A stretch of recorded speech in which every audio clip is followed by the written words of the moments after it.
Everything you're about to hear is human voice.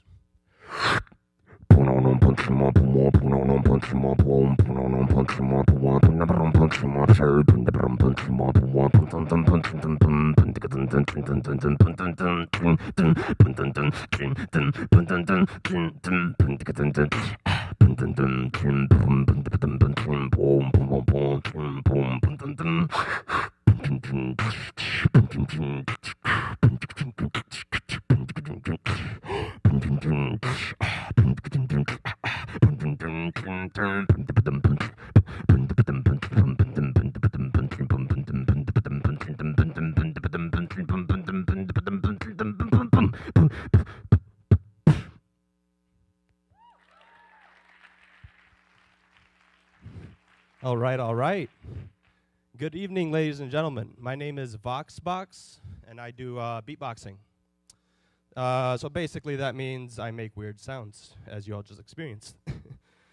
But I gotta tell you though, it does not hurt your chances with the ladies. You know the classical serenade situation? You know, some guy's throwing pebbles at a girl's window. She peeks out, all clueless. Looks down, some guy playing a nice romantic song. They stare into each other's eyes. It's magical. If you see me out there, it's gonna go a little something like this. Girl, I just wanna to your body, on your body.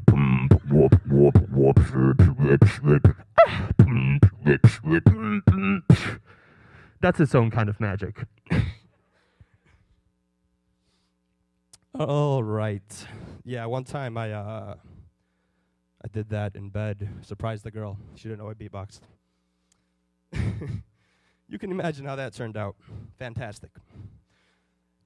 All right, so for my next bit, I'm gonna call this one Monster. And it's because I sound like a monster when I do it. 1 second. Gotta lubricate.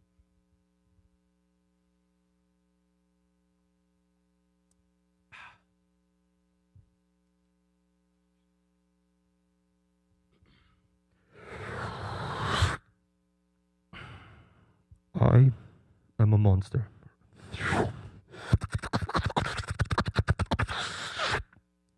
I am a monster. I am a monster.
Thank you.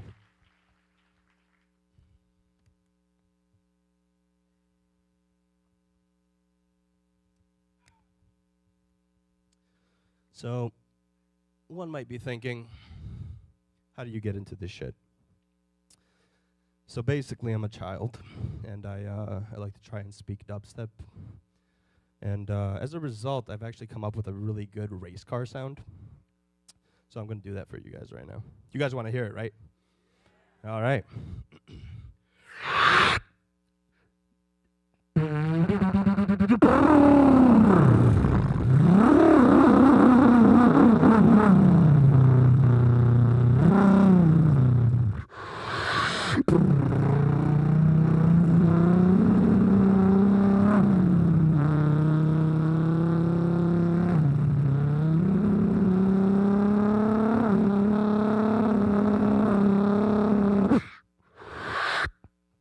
That's my race car sound.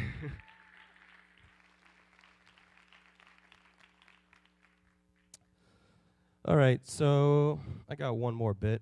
This one's got a nice drop to it, so I hope you guys enjoy it.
Thanks.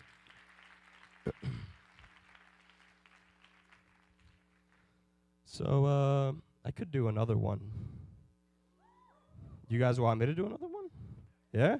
All right. Let's see, what do we got here?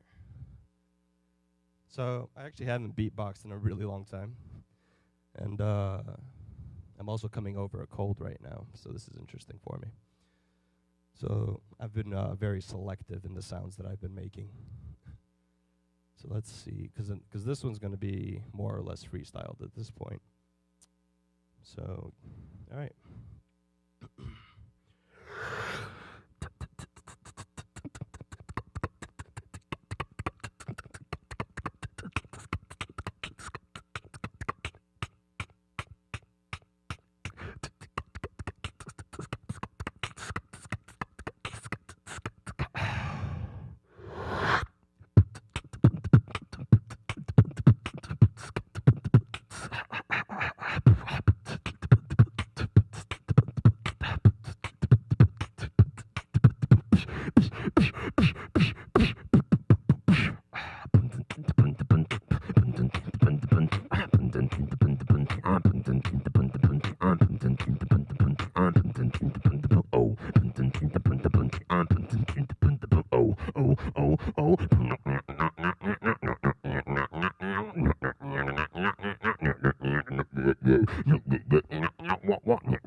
All right. Thank you very much, ladies and gentlemen, and I hope you enjoy the rest of the show.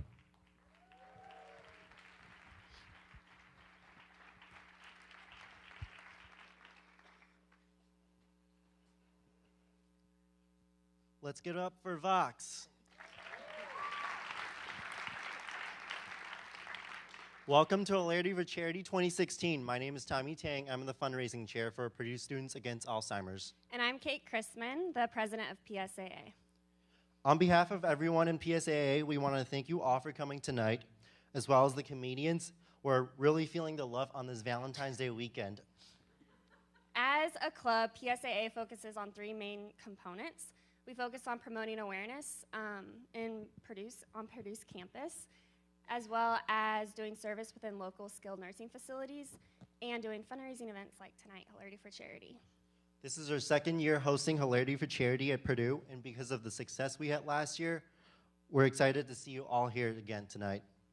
Hilarity for Charity was started by Seth Rogen, the actor, and he started this because his in-laws had Alzheimer's, and him and his wife wanted to do something about this and have encouraged universities all over the U.S. to have their own Hilarity for Charity, and whoever raises the most money, Seth Rogen actually visits their school.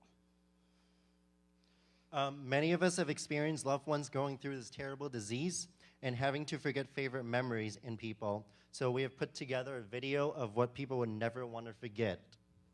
Okay. One thing, or make that four, that I never want to forget are the birth of our four daughters. In particular, the last one, when we didn't think anything was happening. I went down to the hospital cafeteria and I heard the doctor's name called, and I chased him up 4 flights of stairs and we got there just in time. Never want to lose that one.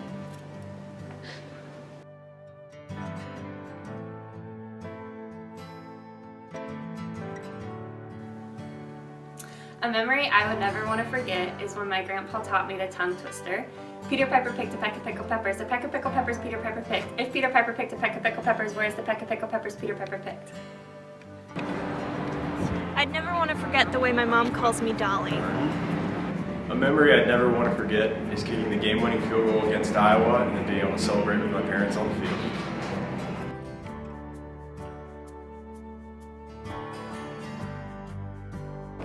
The memory I never want to forget is being 4 years old and going to my first wrestling tournament with my dad. I never want to forget going to Purdue sporting events with my grandparents. Okay. The memory I would never want to forget is being a part of PURDUETTES here at Purdue, because we've done so many traveling opportunities to Europe and Florida and everywhere, and all the great friendships.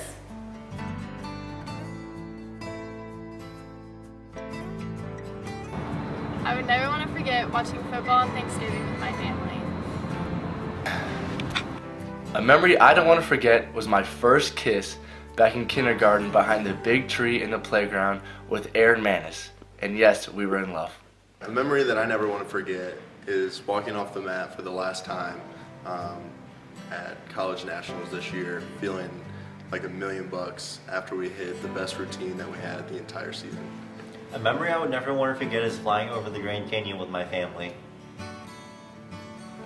A memory I would never want to forget is spending 4 years at Purdue, becoming a leader, raising more than $1 million for the kids at Riley, and meeting the Boilermakers that make every day a day to remember.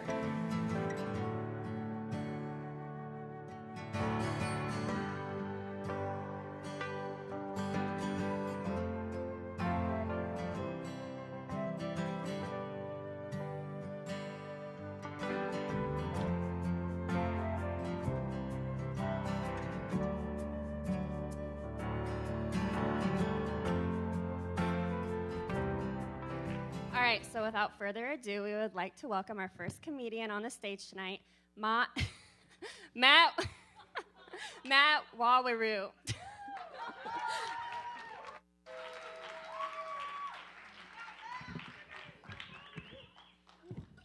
Hi, everyone. Ooh, that was loud. Hi, how's it going? Yeah?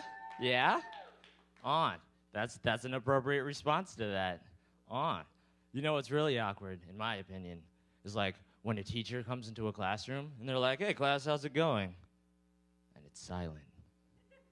And then they just go and they're like, "Yeah, just open your book and da-da-da-da-da." Like, it's almost as if the silence is to say, like, "Hey, how's it going?"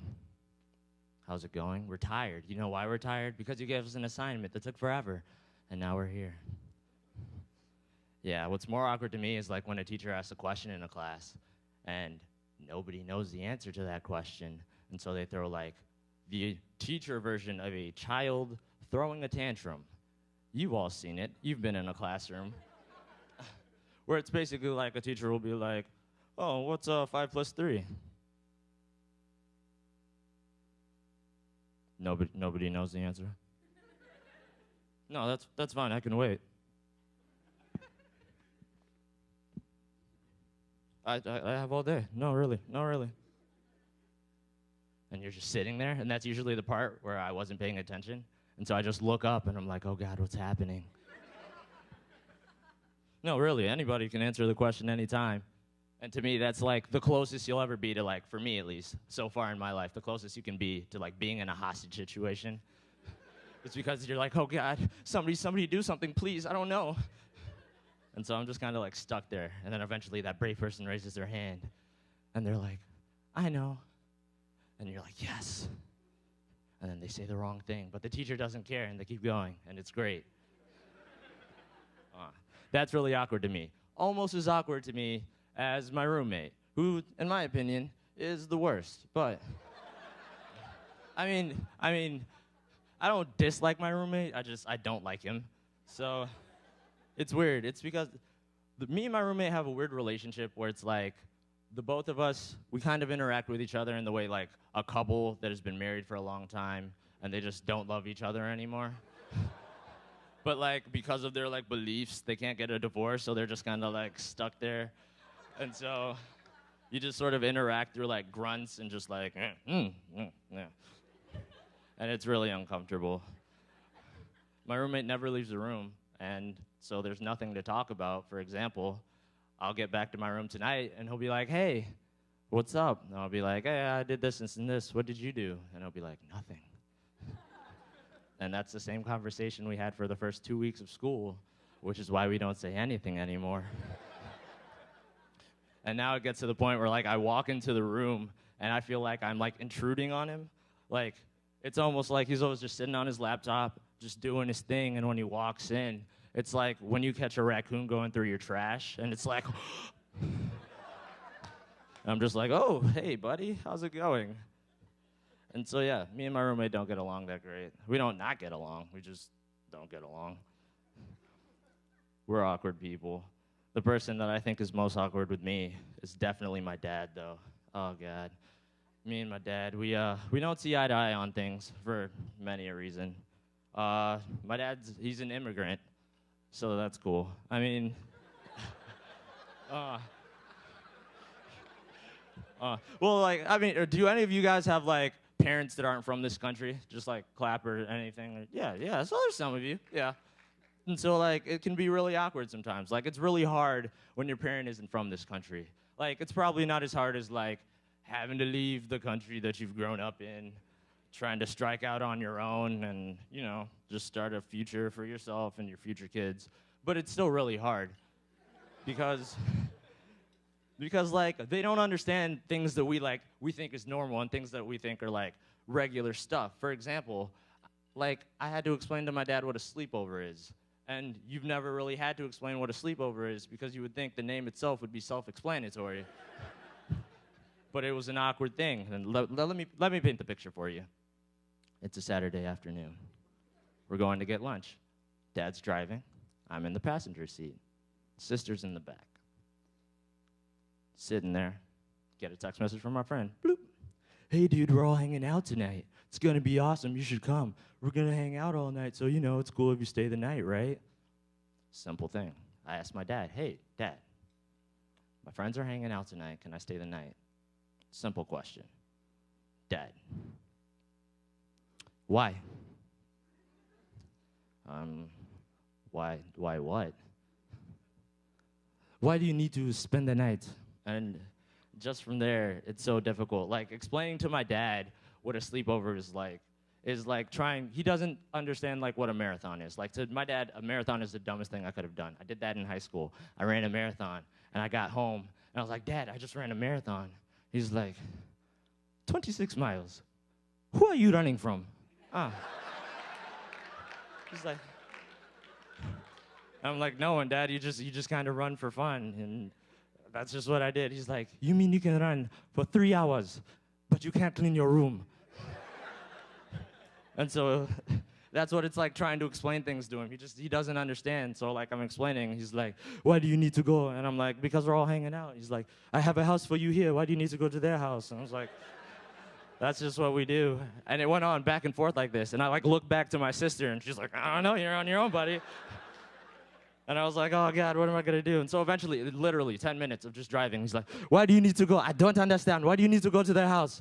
And I was trying so hard. I was trying so hard to like keep my composure, but he's just pushing me because he's just asking weird questions like, why do you need to go? What do they have that I don't have? And I was like, my friends are there and nobody's in my house is my friend. I'm sorry. So eventually I just kind of lost it. And I was like, I don't know why. That's what we do. It's a sleepover, and honestly, it doesn't even matter. I'll stay home. And then he got quiet. We're just driving. And what he said most annoyed the life out of me because he just kind of smiled to himself. He's like, if you're going to get so upset about it, you can go. Marathon man. And I was like, oh, you're the worst. But I got to go, and it was great. Thank you.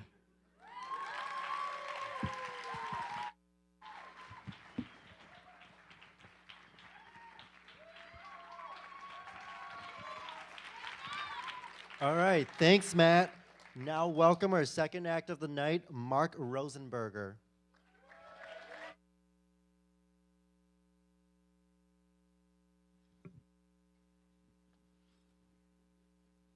Okay.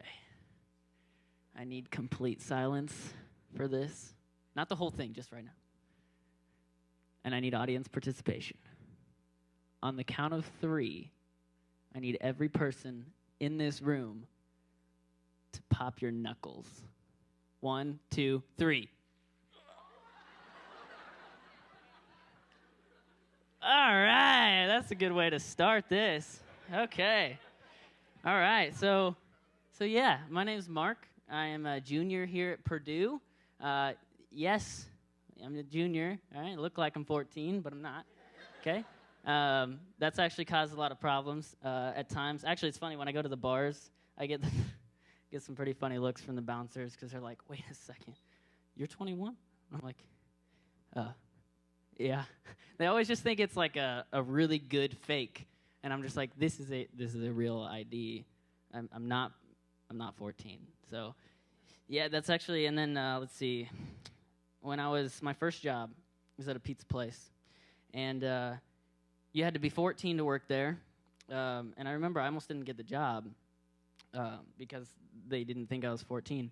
Yeah, I was 17. So that was traumatizing, but that's okay. So, yeah, so I worked at a pizza place. It was awesome. Some of my best friends worked there. I invented 2 pizzas. Check that one off the bucket list. They didn't have it on there, but I put it on there so I could check it off. Yeah. So and then I actually currently. So right now I'm actually on co-op. I don't know if that's okay with you guys. I don't actually work, or I work right now. I'm not at Purdue right now. And the company I work for, it's just like really like kind of boring. It's really hard to explain what I do to people. But, you know, some of my coworkers, pretty funny, pretty fun guys. And the other day, just for example, I was sitting in my office and I had some evacuation maps for the facility that I needed to like make and put out on the line. It took a long time to make these, and I was so happy when it was finally done. And usually when I am done with something or I'm excited about something, I sing about it. Thank you, Dad, for that skill. And yeah, so it went kind of something like this, like, I'm so excited to be done with these evacuation maps. Yeah. And then straight-faced, this dude looks up at me from his desk and said, I'm excited for you to never sing again. I was like, all right, I won't do it anymore. Actually, I'm probably going to just to make him mad. Actually, this is the same guy who the other day, I told him I was doing this, right? And again, I guess he's just always down here typing and listening. And I told him, and he, again, looks up. And in the most serious way possible, he said, if you do not get me a copy of that, you will be dead on Monday. So you guys are filming this because I might die. So Tijano, I'll get it for you, buddy. Yeah. But my job, again, it's hard to explain. I'm a manufacturing engineer at this company, and again, boring. It's hard to explain. We remanufacture brake shoes for semi-trucks. It doesn't get any better than that, really, if you ask me. My personal job, so again, I'm a manufacturing engineer, and I always have this goal of trying to explain what I do without lying as cool as possible, you know, to impress the ladies and stuff. And I just can't figure this one out, because it's like, the company, we have these like brake shoes. What's a brake shoe? It's a thing you put on your car that, in ergonomics. You just try to make big words and make it sound cool, and I have a really hard time with it. But yeah, so I work there currently. Only a couple more months of that left, and then just all in all, I'm really awkward. I'm just kind of awkward person. So I was talking on the phone with this vendor the other day, and backstory. My name's Mark, right? We covered that. This dude, well, I always get my name. People always call me Matt for some reason. I don't know why. It doesn't sound alike to me at all. But so people always say like, "Oh, your name's Matt, right?" No, it's Mark. And so this guy, again, I'm awkward, and this guy, he calls and he's like, I was like, "Hey, what's up?" And he's like, "My name's Matt." And I was like, "Oh, cool. My name's Mark. Cool name, huh?" Immediately, I'm just like, yeah, let's get past that. Sorry about that. Just all in all, I'm an awkward person, especially on first dates. I was on a first date with a girl like 2 years ago, and whatever, like, guys, just get past it.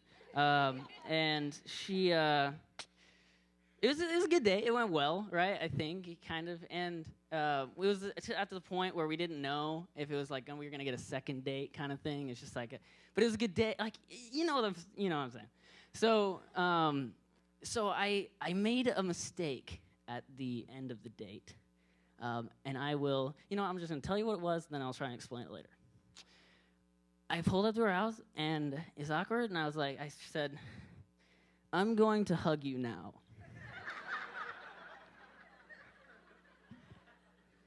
I actually probably just can't explain that. I don't know why I said that. It was, so I think we didn't get a second date on that one. So, too bad. She's missing out. So I'm an awkward person. I talked about that. I don't know why I'm an awkward person. I just kind of am. Maybe it's because I have 7 brothers and sisters, so we all just hung out with each other. We didn't ever, I don't know. And I was also homeschooled until 5th grade. Never mind. That's it. I was homeschooled until 5th grade. Not the family thing. That always does it for me. I was homeschooled till 5th grade, and oh man, that was a joy. Sorry, Mom, about everything that I made you go through for that time. But yeah, so my family, we're all funny people. We're all funny people, I think. Not on purpose. We're just funny enough for me to talk about him to you guys now. So this, my nephew, again, 7 brothers and sisters. Most of them are older than me, so I have a lot of nephews and nieces. And they've done some funny stuff. So one of my nephews, Noah, we were at a museum, right? And there was a statue, and the lady was nude. And I was like, this is awkward. And he looks, and he just doesn't understand what's going on. He's like 4 at the time. And he goes up to his mom, and he's like, "Mommy, that girl has really big abs." I was like, you guys need to have a conversation. And I don't want to be a part of that. So, same sister, Maggie. She's one of my 5 favorite sisters. And she was telling me about this story, how she and her husband were in a little fight, like just, how husband and wives get. And she was cooking at the time. She was baking cookies, and she's like, yeah, I was just so mad. I threw the cookies at him, and I was like, whoa, whoa, whoa, whoa, whoa. You threw cookies at him? Like, that's a compliment. Like, I would love if anybody has cookies in the audience, please throw them at me, because I would enjoy that. You got to be really mad at someone if you're going to throw your cookies at them. Goodness. Yeah. So, and then I had another nephew. His name's Caleb. And he was like 7 or something, and you know how kids get when they're that age. They like to come up with new things to like insult you or something. I don't know if that's the thing. That's just maybe what they do for me. But he said one time, and I quote, when he was like 7, "I'm going to crucify you." Wow. Yeah, his punishment to that, because that's like awful. His punishment to that, his dad made him sit and watch Passion of the Christ. What a punishment, if you ask me. What a punishment. Yeah. So, switching gears here, kind of like that guy with the beatbox. I can't do it, though. Switching gears, I got this good friend. First of all, shout out to my CP guys, if you guys are here somewhere. Yeah, what's up, guys? I have a friend since high school, and he's my best friend. We decided to room together freshman year. Again, I said he was my best friend. Just kidding. His name's Patrick, and he's a pretty smart guy. He's a chemical engineering here. He's that's about it. He's valedictorian of our class, and yeah, he's a pretty smart guy. But he's dumb. He's really dumb at the same time. And I'm gonna give you a couple stories about Patrick. First of all, freshman year, I got to see a lot of him because he was my roommate. And this dude was talking to his girlfriend at the time on the phone, and they were kind of getting mad at each other or whatever, stupid. And I'm just in there awkwardly, of course. And he gets off the phone, right? And again, he just says stupid stuff. He gets off the phone, he sits there, and he goes, "Man, sometimes I just wish I could punch women."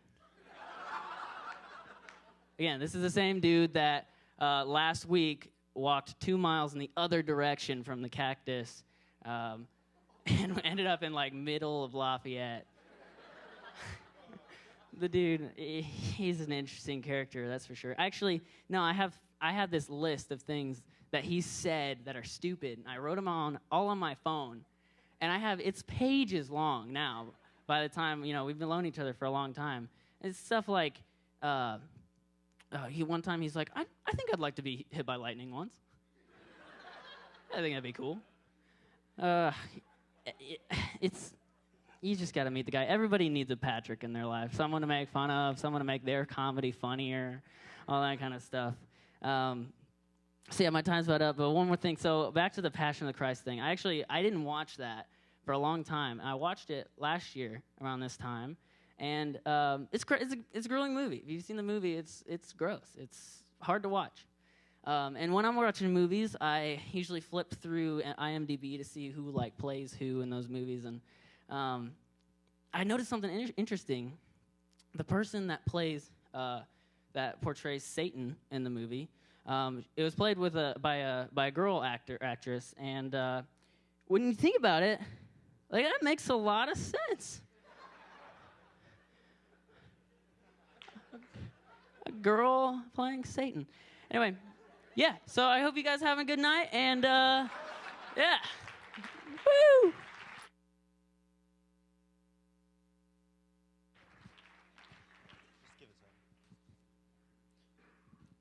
All right, thanks, Mark. Now please welcome Duncan Moran.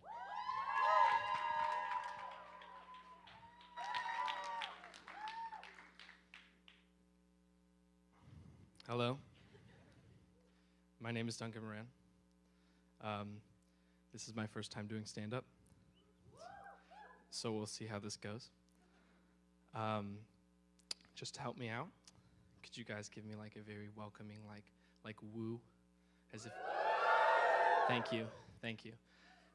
Now, just to not give me a large head, could you give me some sort of enraged, sort of haggle of some sort, raise your fists in the air like you're chasing down somebody that just spoiled your favorite movie and spilled coffee on whatever tapestry you enjoy. Like, give me a... oh, yeah, okay, yeah, thank you. Thank you. Now, with this being my first time, I'm a little nervous. I feel like people say that a lot.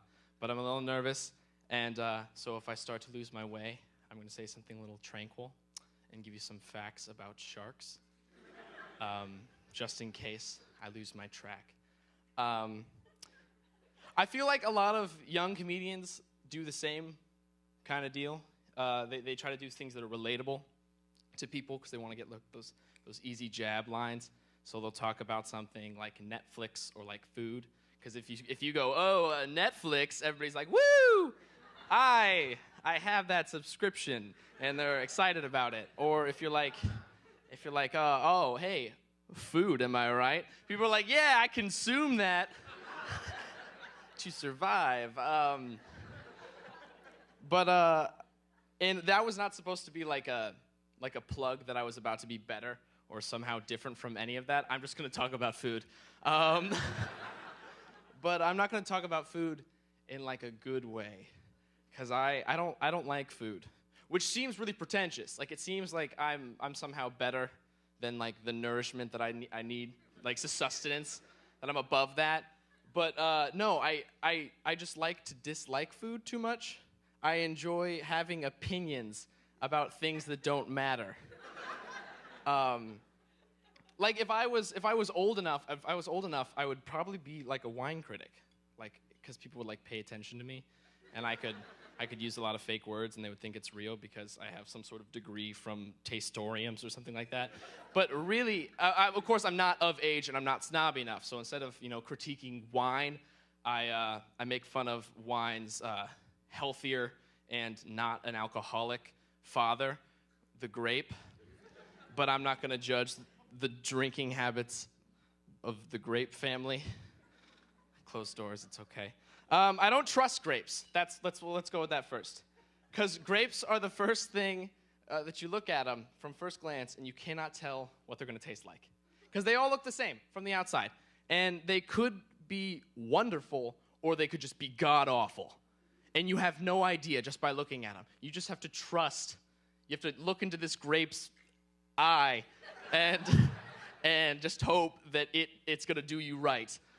Because you cannot tell the difference. They're either going to taste like the nectar of the gods, and you're going to feel really healthy, like you just ran a little bit, or it's going to taste like complete butt water, and you're going to be left with that for the end of your meal. But they're all identical. That's the issue. That's my issue with this. They're all identical. You cannot tell. So you have to judge which is going to be your first one and get your first impression about the grape, and which one's going to be your last one. And the last one's a little bit more important because that's the last part of your meal. That's the last grape you left. The next time you go to see a grape, you're going to think back, what was the last grape I had? And it's going to be that shrivelly little old one that like stabbed your teeth, and you're not going to want a grape. That's bad for the grape family. I wish grapes would have been a more prominent character on the VeggieTales. I would want there to be like 2 of them, and they'd be identical. They'd be identical twins. And they're so identical, but they have different personalities. So like Bob would see one at the party, he's chilling, he's got his little red Solo cup. He doesn't have any hands. I don't know how he holds it. But Bob the tomato is sitting there, and over there on the other side of the party, he sees one of the grape twins, but he doesn't know if he wants to go up to talk to him because, from the back he can't tell, and it could be Samantha, who's a hugger, or it could be like Jonathan, who just fills your mouth with sawdust. And he doesn't know.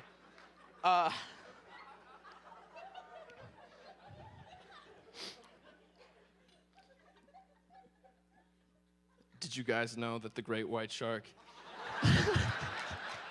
Did you know that the great white shark was originally called the great white shark because when it attacks, it flips its belly, revealing its white side. So most of it is actually gray, but that's why it was called the great white shark. That's a true fact. But I just don't like tricks. I don't like tricks when I'm eating, when I'm putting my mouth on the line. I want to know exactly what I'm getting into. All of this rage that you're seeing spawned from a very strange place. I'm okay with like Oriental foods and like trying new things from different parts of the world, but I'm sorry, but the Jewish people ruined hot dogs.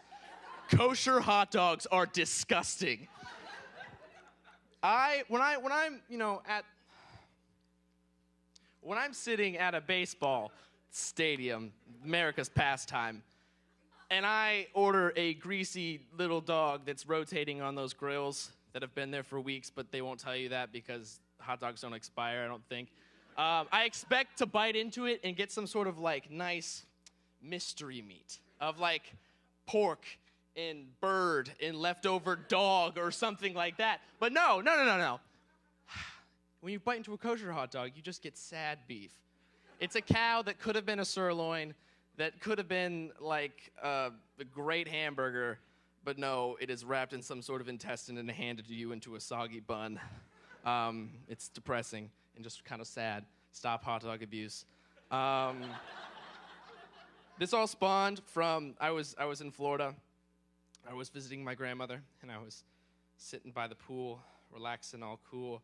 And she was like, hey, I'm going to go to the grocery store. What would you like to eat? And I was thinking, hot dogs. Hot dogs would be perfect in this weather. I could microwave them up, eat them right now. And she went out to the store, and she got hot dogs, and I was like, perfect. Microwaved up 3. As you can see, I'm a very large Gaston-like build, so I ate a hefty 3. But then I'm sitting down, got my hot dogs, ready to go, sitting by the pool, relaxing, all cool, and I bite into the first hot dog, and I just have utter disappointment because this is a kosher hot dog, and I have been betrayed. I am now sitting there, relaxing, less cool than I was before, and I'm just plotting my revenge against my grandmother, in which next time we were at Thanksgiving, I wanted to take her plate of potatoes and salt them a little bit too much so she would be uncomfortable and know how I feel.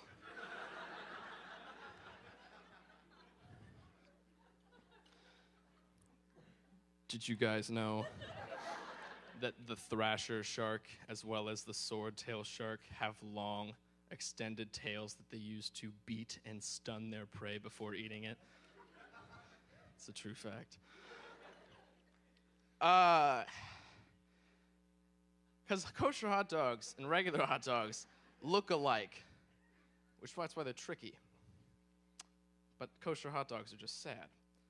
But the saddest of all the food is none other than the pear. Hear me out. Okay. Pears are very similar to apples, okay? As someone would compare a kosher hot dog to a regular hot dog and say that they're the same thing. They're not. They only share the shape. That's the only thing they share alike, all right? Because same thing to pears and apples. They both have the same kind of skin, same kind of inside consistency, but they are completely different. Has anybody ever experienced a pear? Like, they're very different. Yes, you know what I'm talking about. We're relating. Netflix, yeah. I went a long time not eating pears. I used to eat pear sauce, which was basically applesauce, but I thought that's what pears taste like. But about like 7th grade or something like that, I finally ate a pear, and I bit into it, and it was the greatest disappointment of my life. It was like eating a pear for a first time, and then like realizing that if I want to become Batman, I either have to be a billionaire or watch my parents be brutally murdered in front of me. And I knew that one of those things wasn't going to happen. Because an apple and a pear are very different. You cannot compare an apple to a pear. You bite into an apple, and it bites you back. It's strong. It is powerful. It is the backbone of our educational system. It scares away doctors. You bite into an apple, and it'll make you bleed if you don't floss enough. It's something that, like, you know, punches you right in the 1-2. And then a pear, you bite into a pear, and it just goes, oh. I'm sorry. Like, it deserves to be eaten. It is wanting to be ended. It is an abomination to this world, and it knows it. God. See, an apple's strong. An apple, you bite into an apple, and it spits in your eye. Shows you who's boss. Pears just kind of start to rot the minute you pick them up. They're like a deformed apple already. They're just the rejects.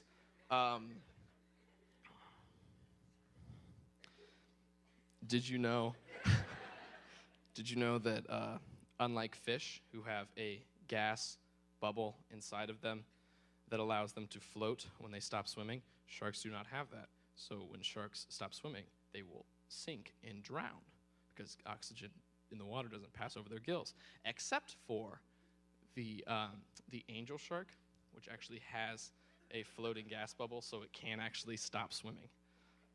True fact. Imagine, okay, I don't think you're grasping how mad I am about pears, all right? Let's get back to the real issues. Apples are so much better than pears because look at, like, references of that. Like, the Bible, okay? God was like, all right, we need to put all of the forbidden knowledge in one little vessel. What are we going to choose? All right, we got grapes. Wait, I don't trust grapes. We can do pears, but the pears are already looking disgusting. No one's going to try to eat that anyway. And then they go to the apple, and the apple's like, I'm your man, boss. And then it, like, flexed its lats. It was like that scene from Fairly Odd Parents where he, like, flexes, and, like, the muscle goes on top of the muscle, and on top of the muscle, on top of the muscle. Like, that was the apple. But it's like VeggieTales, so it doesn't have arms, so it's kind of figurative. But God knew it, so he picked that. It's like you're in a metaphorical room. All right? And you're trapped. You wake up trapped in this room, and there are 2 brick walls because for some reason this room only has 2 walls. And you go to one, and you're like, well, this is the way out. And you give it the old hook. That's not a hook. I know that. I box. That's the jab. A cross. It's a cross. All right. You cross the wall, and you shatter your hand. It is gone. It's mush. And then you're like, oh, I see that also is a brick wall. I shouldn't do it to that one as well, because by CPCTC, I will know that will break this hand as well. Math joke, thank you. But what you didn't know, in this metaphorical room that only has 2 walls, this represented the apple, and this represented the pear. When you punch this one, punches you back. Now you got a bloody nose. You go and punch this one, and you just look at it before your hand reaches it, it melts away in some sort of sad loathing. The point is, people, pears are awful. Now, remember when you shouted at me at the beginning with that sort of haggle? I want you to shout like that again for pears. Please. Thank you.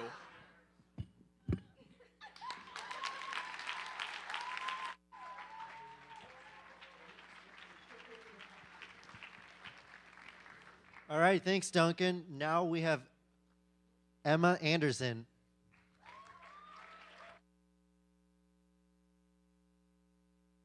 Guys, give it up for those guys. Weren't they great? Yeah. Man, it's so great to see boys getting into comedy. I mean, it's awesome. You might recognize me from my gig as the union trash girl.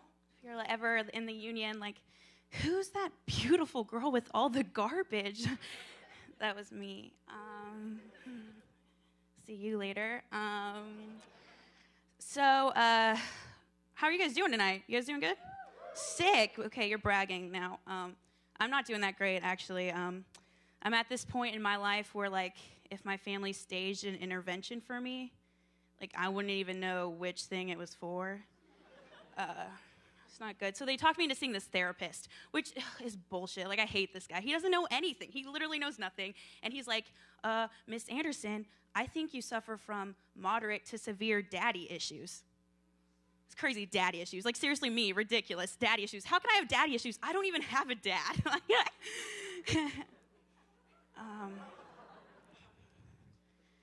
I'm a liberal arts student. I don't know if you could tell that by the everything about me, but liberal arts students, we kind of have it bad, though, you know? Like, we got a bad rap. Like, it's actually harder than you think, okay? Like, people always ask us that question.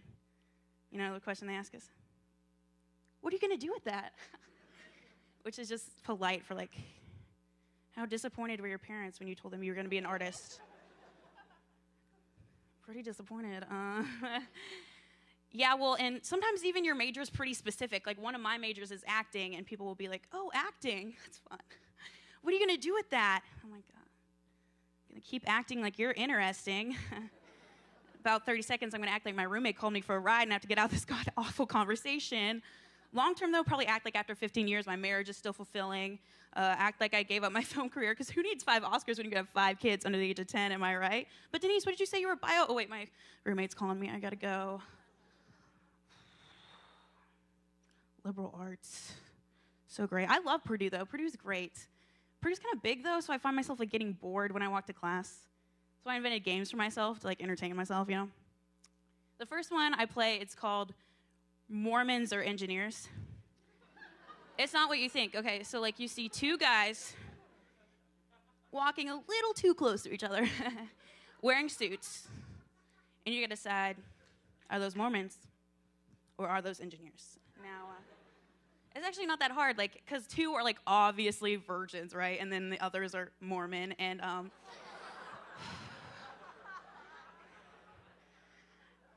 the other game I love to play, though, it's so fun. It's called Find the Women's Restroom in the Engineering Building. Yeah, that one's a little harder. If you win, you get 77 cents, though. Unless you're a man, then you get $1. I don't make the rules. Oh, why don't you change it?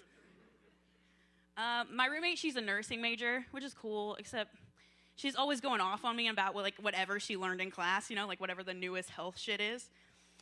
And recently her thing's like safe sex, right? So she's like, you know, Emma, you gotta use protection, okay? You gotta use a condom, you gotta use safe sex, okay? Because when you have sex with someone, you're not just having sex with that person, you're having sex with every person they've ever had sex with. And I'm like, okay, but who told you?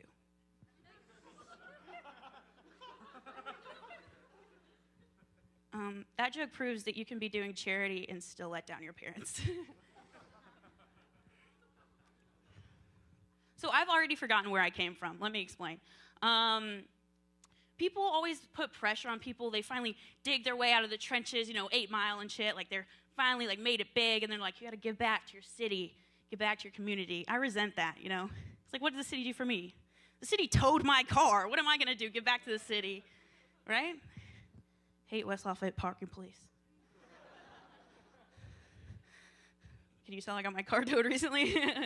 And then someone gave me a microphone, so that's how that goes. I spent a lot of time in McDonald's for this joke. I don't even like fast food, though. It's just like, sometimes it's nice to be the hottest person in the room. Like, I'm not unrealistic. Like, I know what I look like, but when I walk into a McDonald's, it's not a lot unlike when Cinderella walked into the ball. Like, who is she? She doesn't belong here. She could have gone to Arby's.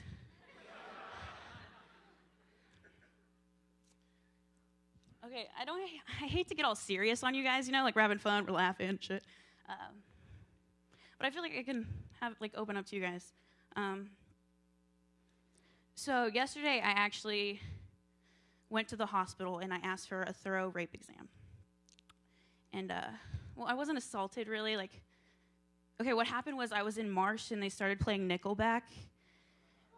And, like, I did not consent to that. Photograph makes you feel violated. You laugh, but the doctor said they had no way to treat that. So, like, it's serious. Real quick question, like, why is it that if you put champagne in orange juice, it's brunch, but when I put a little vodka in grape juice, I'm no longer welcome at this congregation?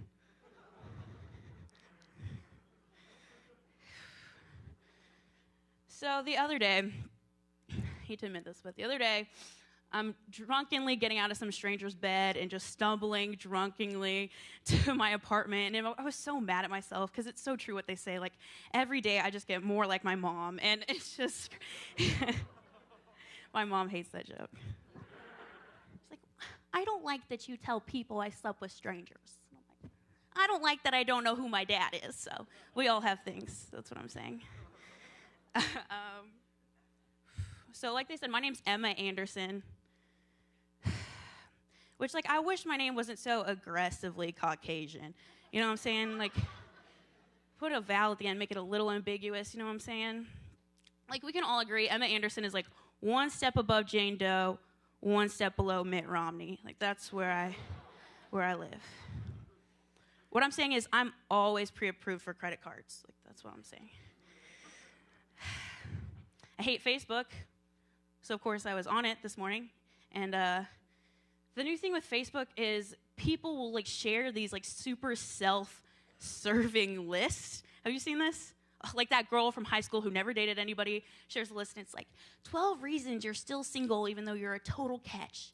It's like, hate to break it to you, Cindy, but it's one reason and it's your eyebrow. Like, you can find literally anything. Like, it'll be like 24 reasons illiterate girls are more fun. I'm like, Macy, this is all pictures. Like, it's insane. So I've been doing stand-up for a little while now, which is weird for me because, like, I had a boyfriend once said that I was useless vertical. Like, what does that mean? Did you guys get that one? Yeah, and people always tell me, you know, like, Emma, you're so funny for a girl, which is annoying, right? Because really I'm just pretty for a dude, and I'll leave you guys with this. When I was little, I was terrified of mice, like so terrified. Like to this day, really, I would rather get a blood transfusion from Charlie Sheen than see a mouse for like a second. I swear to God. And a lot of Charlie Sheen fans here, really. I just love 2.5 Men. But my family knew this, and so they thought it was funny to take me to Chuck E. Cheese. I know, right? Same. And so I would see the mascot, and I would flip out, and I would just hide in the ball pit all night. I would flip out, just hide in the ball pit all night till we finally left. And that's the first time that I found comfort in having balls in my face.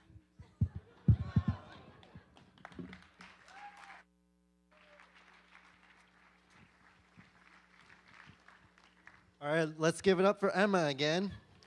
We're now going to have a 10-minute intermission, so feel free to open. Feel free to tweet or post pictures on Instagram using this hashtag. We are trying to get Seth Rogen to come here. We raised the most amount of money of all universities, so the more you guys tweet Instagram pictures, the more likely he's going to see it and come here. So thank you.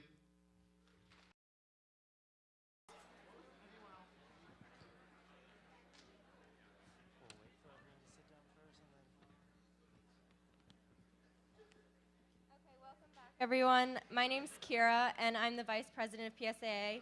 Last year at Hilarity for Charity, we raised over $1,000 for the Alzheimer's Association. Hilarity for Charity is a registered event with HFC U where we're competing with universities all across America. The university that raises the most money for Alzheimer's Association will get a visit from Seth Rogen himself and a special guest.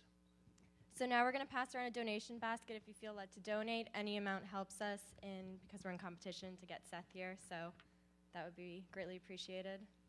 Okay, while the baskets are going around, we're going to do a quick trivia questions based on the information we provided you during intermission. Okay, so the trivia question is, 1 in how many Americans will be affected by Alzheimer's disease? Anyone paid attention? So if you want to raise your hand, we'll bring the mic over to you. Whoever had it first.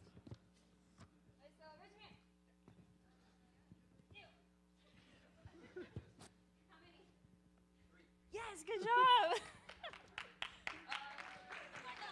3.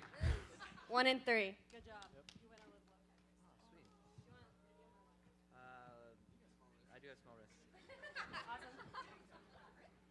All right, so the answer is 1 in 3 Americans are affected by Alzheimer's. So if this room were full, 133 people in this room could be affected. So Alzheimer's is a devastating disease that takes away someone's daily functioning.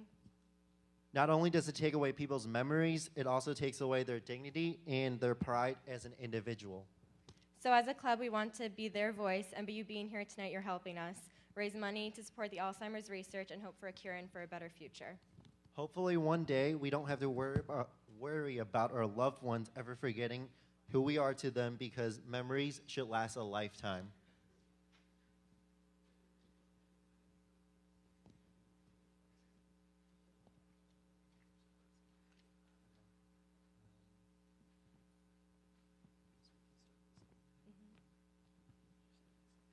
So for the second half of the evening, please give it up for Christina Buckley.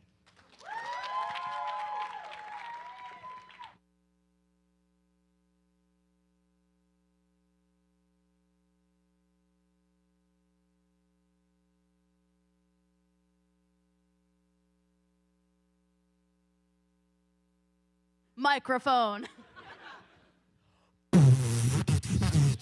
No, but how fucking cool would that be if I also beatboxed? Could you imagine? 2 beatboxers for show, and one of them's a zebra? No. For those people previously unaware, a splatter paint jumpsuit exists. And for those ladies in the audience, can I get some ladies, some woo-woos? This bitch got pockets. Ooh! So I am just oozing sexuality tonight. No. Despite being a real sexual move, that is not what I am oozing tonight. Despite the Hillary Clinton on crack pantsuit. But no, I'm just not a sexy person. You know, I do comedy a lot, and people are like, "Oh, she made a sex joke. She's fucking ready to get down. She curses like a sailor who also gets down. She's ready to get down." It's not the case. No, you know how like people say like, "Oh, I'm the mom of the group. I take care of everybody. I'm the dad of the group. I don't show up to birthdays." No. I'm neither of those. I'm like the grandma of the group where like I cross-stitch often. I don't drink coffee. It hurts my insides. I drink tea like a lot. Like British people would be like, "Shit, that bitch drinks a lot of tea." I go to bed at 10. You could ask anybody that. That shit's real. I go to bed at 10 every night that I'm not drunk. I don't drink beer or wine anymore. That's a youngin's game. I'm a hard liquor girl only. I'm 21 in case anyone's like, "Shit, that bitch is nuts." You know, I'm the grandma of the group. I don't even read books anymore. I listen to them as if like I'm so old and frail that my eyes can't like, you know, read the words in text. My arthritis hands can't turn the page. I have to listen to books now. I mean, I don't have to. I'm just really lazy. As like an old person. And as I'm listening to these books, I walk around campus because that's the only exercise I will allow myself to do. I don't want to break a hip here, folks. And to truly describe how disgustingly unsexy I am, I'm going to tell you the most unsexy story of my life. You ready? You want it? Come and get it. All right. So, you know how when you're in high school, there's like the most popular guy in high school. He's like on the football team. He yells at teachers. Like he like smokes one cigarette and leather jacket's all cool. I'm from New York, so that's more normal for me. We don't do the whole camo thing. But like the most popular guy in my school was in my government class, and he's like, "Hey, you're pretty funny." And I was like, "Oh shit, wet. Like what the fuck? Me? I wasn't even wearing makeup in high school. Like now I'm, you know, all full out, but like what?" And so after high school, I decided as a joke to myself and nobody else, I'm like, I'm a text this dude. No, sorry. I'm a Facebook message this dude. The sexiest form of communication. So I Facebook message this kid. I go, "Haha, wouldn't it be funny if we hooked up? Haha." I had to bracket the sentence in 2 ha-has to make it casual enough. And then "wouldn't it be funny" was thrown in so he could be like, "Yeah, it would be funny. Bitch, you fucking ugly. What?" Just to give him the opportunity, you know, like just in case. But no, that sucker was down. So Christmas Eve 2013, I roll around to his house because he doesn't have a car. And he lives at his parents' house, dropped out of college after the first semester. And he's like, "So, do you want to smoke some weed?" And at that time, I was like, "Hell no, I'm precious." And so he literally just bongs littered the entire basement. There was like pictures of like women, but like just fully naked, but they were framed. It was so weird. Like, the most... The most popular guy in my high school became like the saddest pot-belly dropout. Like, he didn't even drink beer. This is like 12 p.m. He didn't drink beer. He drank 40s. And I shit you not, there was a half-empty bottle of a 40 with like duct tape still around it. So he was like doing Edward 40 hands, but then just quit halfway. So it's just, poor guy. So we get into it. I came what I wanted to do. And so we're getting into it, and he says, hey, I like dirty talk. And I'm like, in my head, I'm like, oh, no. I am not sexy enough to do dirty talk. So what I say is, oh, yeah? Like, with that same inflection of a psychopath or someone so confused and, like, wetting their pants, like, oh, yeah? Keep in mind, this is mid-coitus, and he literally stops and he goes, what? And I go, and just so nervous, I go, nothing. Just like a squeak of, thing, nothing. And he goes, what? Oh, forget it. And then, ladies in the room, it was 5 minutes later, I made another decision. 5 minutes for a hookup at 2 p.m. on Christmas Eve? I'm not about that life. Just finish, man. Come on. It's 5 minutes later. Ooh, it's 2 p.m. No. So I'm like, all right, how am I going to make this dude finish? And I think he likes dirty talk. I'll do dirty talk. So I think if I say 4 statements every 2 seconds, that'll get him done. Those statements were, oh, baby, which could be sexy, like admittedly pedophilic, but like it could be sexy. We'll give it a, oh, baby. Come on, which was really like my mind being like, oh, just come on, finish. Just be done. I'm sick of it. Just come on, anything. I don't care. It could be your fucking 40 in the corner. I don't care. Come on. We got, oh, baby, come on. That's right. As if he didn't know what was going on. Like, that's right. Oh, yeah, like an A+. You put that where it was supposed to go, you know? So that's right. And my favorite, which came out of my brain at the time, and I regretted it ever since, we got ooh la la. Like, ooh la la, that's either like a limited to like sideline where it's like, you liked limited to 8-year-old girl? Try ooh la la. We've got denim skirts down to your knees. Or it's like someone goes to a restaurant and they're trying to impress the French restaurant waiter guy. Ooh la la, I'll have a French crepe Suzette. Ooh la la. So let's repeat. Oh, baby, come on. That's right. Ooh la la. And you have to consider of my inflection of, oh, yeah, that all of these were just fucking wrecked. So I'm like, all right, every 2 seconds, let's go. Oh, baby, that's right. Come on, ooh la la. That's right. Oh, baby, come on, ooh la la. That's right. And sometimes I would change it up. I'm like, ooh la la is 3 things. I could say that one at a time. Come on. Oh, baby, ooh la la. It was like the most fucked up workout video you've ever seen. Like, come on, that's right. Oh, baby, ooh la la. Come on, and push. And, I could just imagine, like, what was going through his head. Like, am I not on beat? Like, is she trying to get a metronome going? Like, that's right. Oh, baby, go la. Come on. Okay, now that's right. Oh, baby. That or, like, a really terrible Carly Rae Jepsen song. Like, that's right. Oh, baby, come on. Oh, la. It's just very, very unsexy. But, that motherfucker still texts me to this day about it, so I guess I'm kind of sexy. Thank y'all.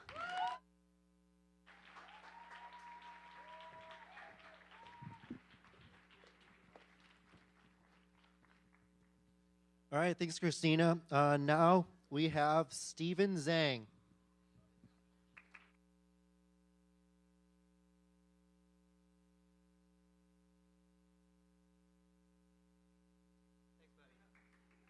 How are you guys doing? Yeah, good. That's always a good start. How's you guys doing? Yeah. So, yeah, it's very funny because I think I forgot something, but I forgot what I forgot to say. And I will try to memorize it in 1 second. Okay, I got it. So, yeah. actually, I'm kind of feeling strange that there are so many people are here. Because in my mind, it is very strange that people who come to comedy, in my mind, these people are like, they are very unentertained people, and they don't know how to entertain themselves. It's like, when they are sitting and watching TV, they'll be like, okay, Netflix. Okay. Oh, NFL. Okay. Oh, who's that guy? Oh. And his hair is waving. We'll make America great again. Oh, I like that. Oh, that's kind of interesting. But still, I'm still bored. No. Maybe I should come to the show and watch something.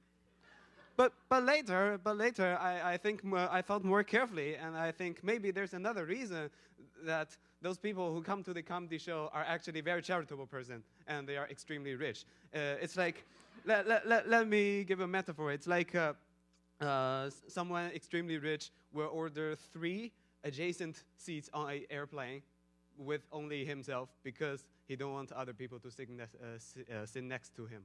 Just that.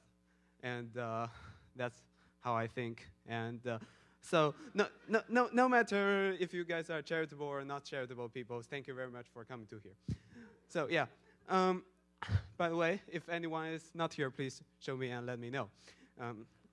Yeah, and for anybody who bought the ticket and not be here, I fully understand. Maybe you have some projects due tonight, and you suddenly realize that after you bought the ticket. Oh, geez, I have a project due today. Oh, maybe I should give this ticket to someone.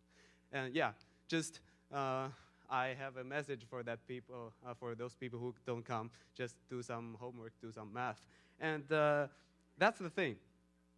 After the invention of smartphones, this is how people will do their homeworks. For example, if we have a laptop here, and let's log into Blackboard. Hey. Okay. This post is funny.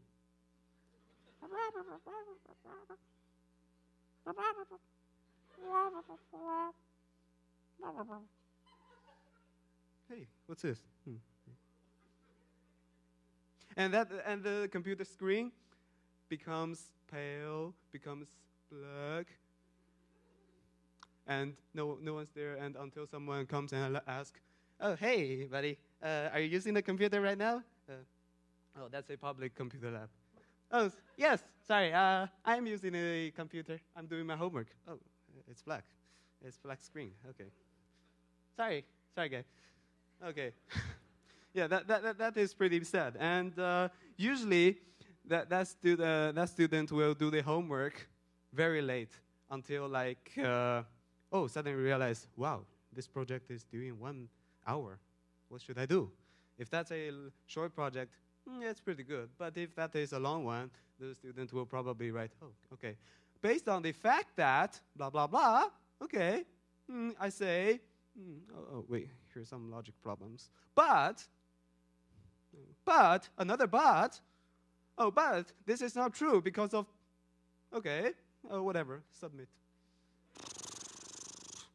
That is pretty bad. And look, after the invention of smartphones not only harm people for their homeworks, it harms people in lots of ways. It's like when people are walking on the street, they'll be like,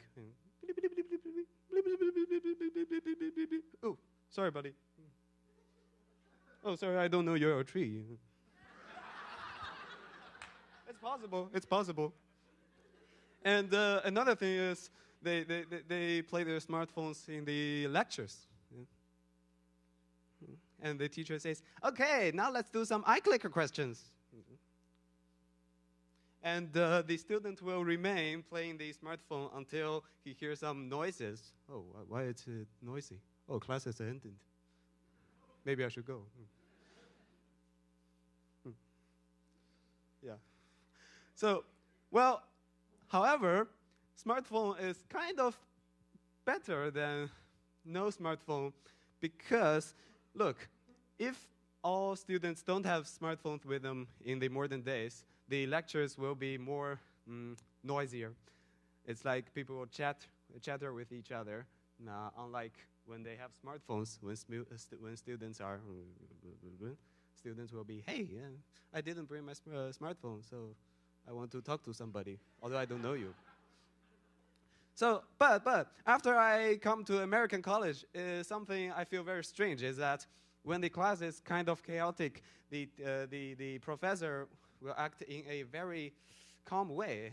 He will be like, okay, hey guys, it's kind of noisy here and it's kind of distracting for the whole class. Oh, so yeah, I think it doesn't work for me. I think it doesn't work for me. So I don't know how American high schools and middle schools work like, but in my country, it's like if a student dares to talk, the teacher will be, hey, be quiet. And that student will stop. No, the student really doesn't dare to speak second time, doesn't dare to speak again.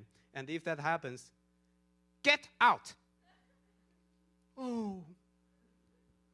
And yeah, I know, you guys feel very sympathetic for them, but no, I'm used to that. Oh, yeah.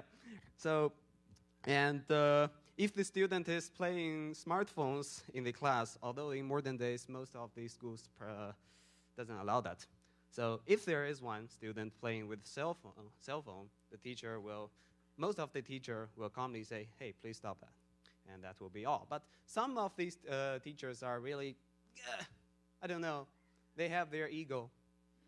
And they want to show that, hey, I'm a special teacher. And I'm a good teacher.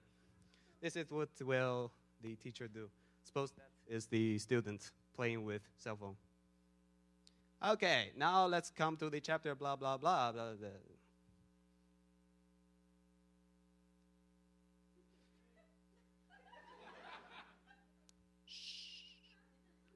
Classmates, don't say nothing.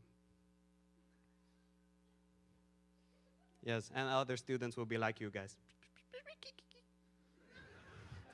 And the student playing smartphone will be, hey, why it's suddenly so silent? Yeah! Oh, God! Oh! And the teacher will say, hey, you! Come to my office after class. Well, compared to that kind of teacher, oh, I forgot to say something. And if we think carefully, if we think carefully, actually, who is more distractive who is the more distractive person for the class? The student playing cell phone or the teacher? The teacher, right? He stopped the class. But compared to that kind of teacher who is very rare, most of teachers are doing pretty well. In my high school's history, 10 years ago, we had a student who was eating cup noodles in class. Probably because he's too hungry, and probably because my high school was a private school, so it's not that strict, eating cup noodles. And my Chinese teacher, who was now retired because of too old, threw the chalk.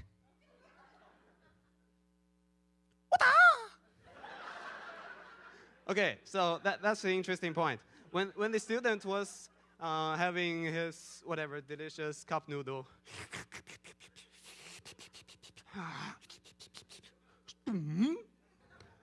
and all the soups, you know, and everything will go fine. Okay, you stopped eating noodle, and please dump the noodle and come to class because your noise is distracting for class. But it's also possible the student will do this. Ooh, a chalk. Okay, so yeah, thanks, buddy.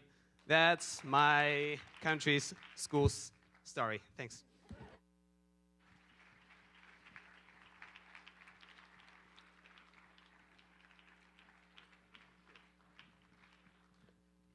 Thanks, Stephen. Now, please welcome the last comedian of the night, Jared Kassebaum, who's performing for the second year in a row.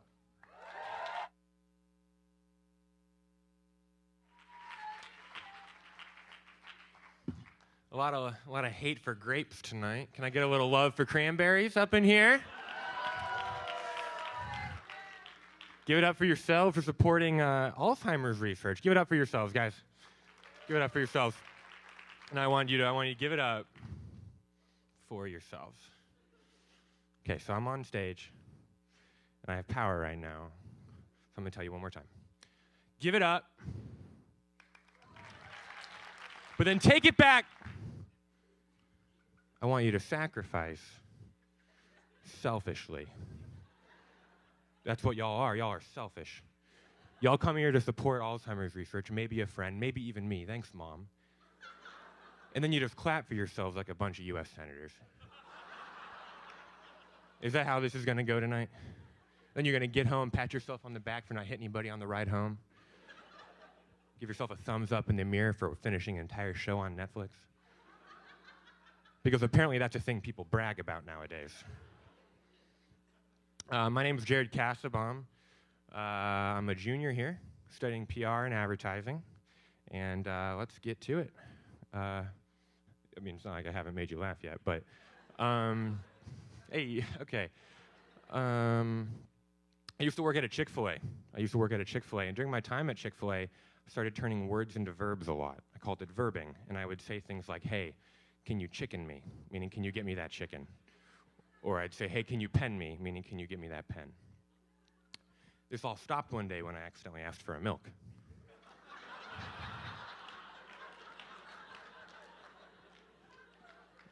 For those of you who don't yet get where the joke is going, milk is already a verb, one that has a very specific meaning in the farming community. I yelled at the Castleton Mall food court in Indianapolis in front of hundreds of men, women, and children. I yelled, hey, Jenny! Now this is my boss, and this is a female. I yelled, hey, Jenny! Now this is a human being with feelings and emotions, most likely vulnerable and moldable to a dashing young man such as myself. I yelled loud like Gandalf telling the Balrog that he cannot pass. I yelled, hey, Jenny, can you milk me? I yelled that, and people heard it. The look on every paying customer's face was a mix of both intrigue and mortification. Intrigue because, well, that'd be a pretty interesting social situation. To see a human milk not a cow. And mortification because there were a lot of children. Like a lot of children. Like Chick-fil-A is a very family-friendly place. What I said that night was not. Usually very family-friendly. Jared, family-friendly guy. Like family, let's be friends with this guy. That's me. But that night, I was not family-friendly. My Twitter, Instagram accounts, absolutely family-friendly. Follow me and find out. We'll take that journey together, guys. The funniest part to me is that I've never milked anything in my entire life. I've never lived on a farm. Maybe some of you here have lived on a farm. You've taken an udder and you've milked it. Maybe you've done that. Maybe that's something you have done. Maybe you're sitting here, I can relate to that. We've already talked about relatability tonight, thank you, and I can relate to that. Well, I've never milked anything in my entire life, except maybe this joke. Here we go.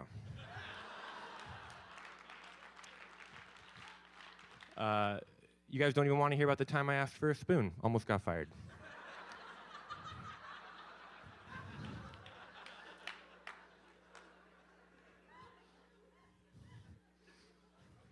This is fun.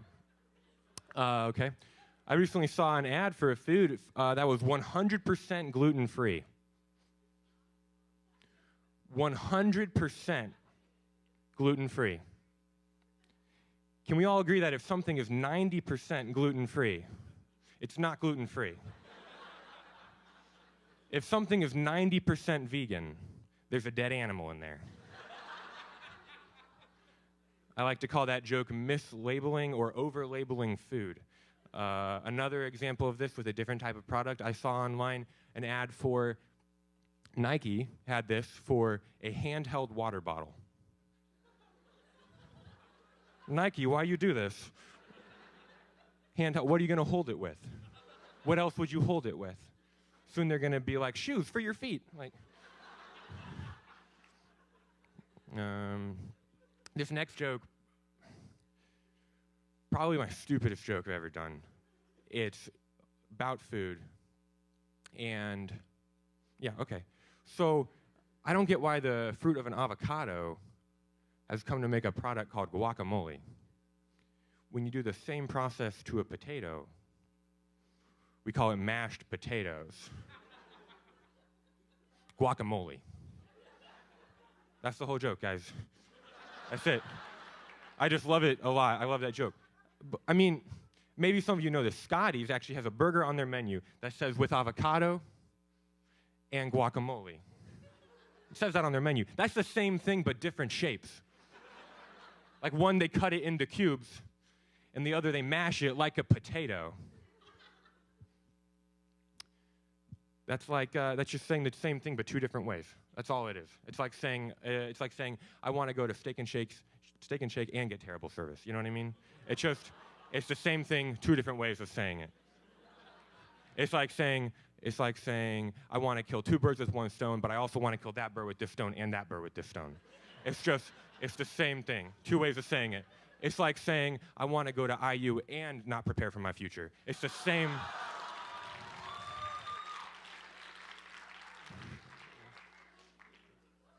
That went well. Easy laughs here. Got to know your audience. This next joke is, I would consider it like a classic. I don't know if you've seen me before.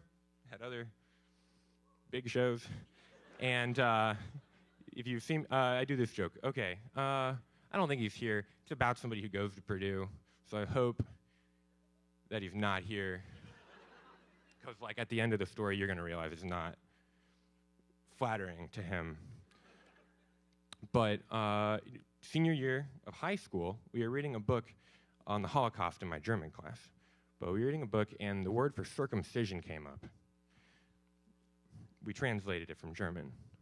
And this kid in my class, about the word circumcision, goes, I can't believe they used to do that back then.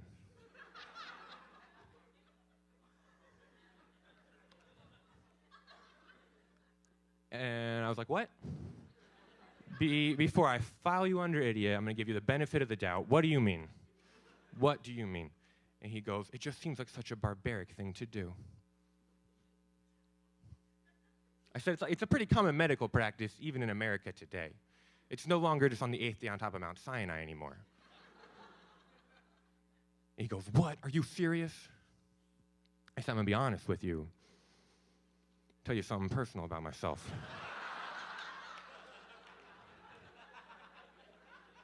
We might have a little heart-to-heart. Even I'm circumcised. And he's very shocked. He stands up out of his chair, jaw dropped, like he just saw a deer pick up a gun and shoot a human. And he looks at me dead in the eyes and he goes, what? You don't have any testicles?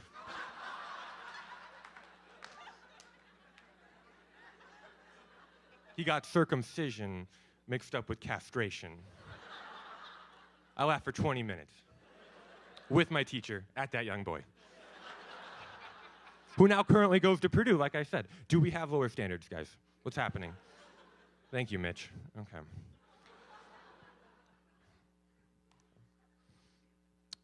Yeah.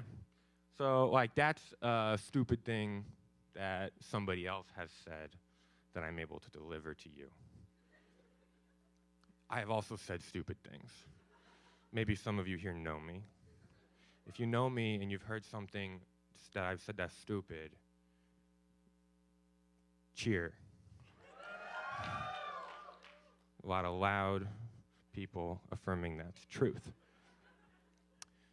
Here's something. Okay, so this last summer I was at the state fair, and I was at the state fair with some friends, and I saw a guy from my freshman year English class that I hadn't seen in a while.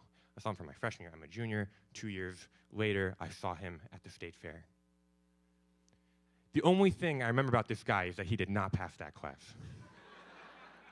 That's the only thing I remember about him. I don't remember his name. I don't remember anything else. I just remember that he did not pass that class. But I'm a nice guy. I tried to make small talk. And we made eye contact, and he started walking over to me. And I'm like, "What's up, man? You ever pass English?" And he takes my hand, we lock eyes, and he goes, "Yep." And then we just walked away. We just walked away. I know, I'm ashamed of me too. I'm very ashamed of me. I'm ashamed of my mother for having me.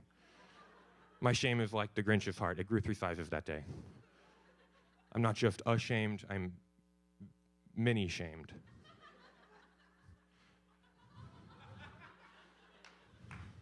It was like the Stupid Things police. They hadn't met their quota for the month yet. And they were like, "Is Jared still awake?" One guy's like, "Yeah." He's about to see that guy from freshman year where he only remembers that he didn't pass that class? "Yeah." "Do you want to make him confuse circumcision and castration?" "Nothing that stupid. No, no, no." You want to have him just ask if you ever passed English?" "Oh, let's do that. That's a good idea." That's what happened. Yeah, this is going well. I was working out with a friend the other day, and my friend goes, and you know, we were putting some pedal to the, we were putting some metal, we were pumping some iron, and he looks up at me and he goes, "I don't mean to brag, but men in my family are known to have pretty abnormally large pecs." I said, "I don't think you should brag about that." That's like saying, "I don't mean to brag, but I've got a medical defect." I don't mean to brag, but sometimes people look at me and say, "Hey, go put on a sports bra." I don't mean to brag, but babies look at mine and salivate, okay? Another joke, I'm milking too much? Yeah, I'll just stop there. That's good. My name is Jared Kassebaum. Remember me when you're famous. Thank you very much.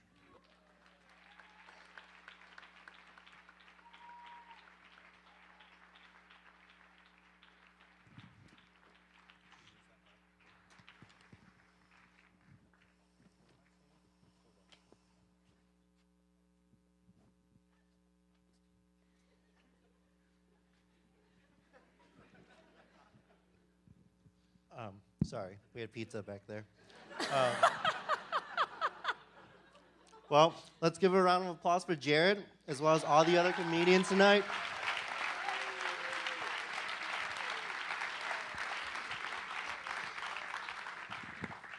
Yeah, we also want to thank all of our staff and everyone from PSAA that helped work tonight, so let's give a round of applause for them.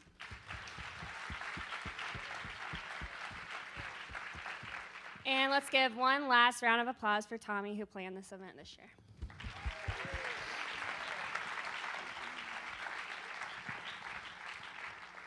You can personally become more involved in PSA if you feel passionate about Alzheimer's the way that we do and finding a cure. And we hope to see you all next year at Hilarity for Charity 2017. Thank you.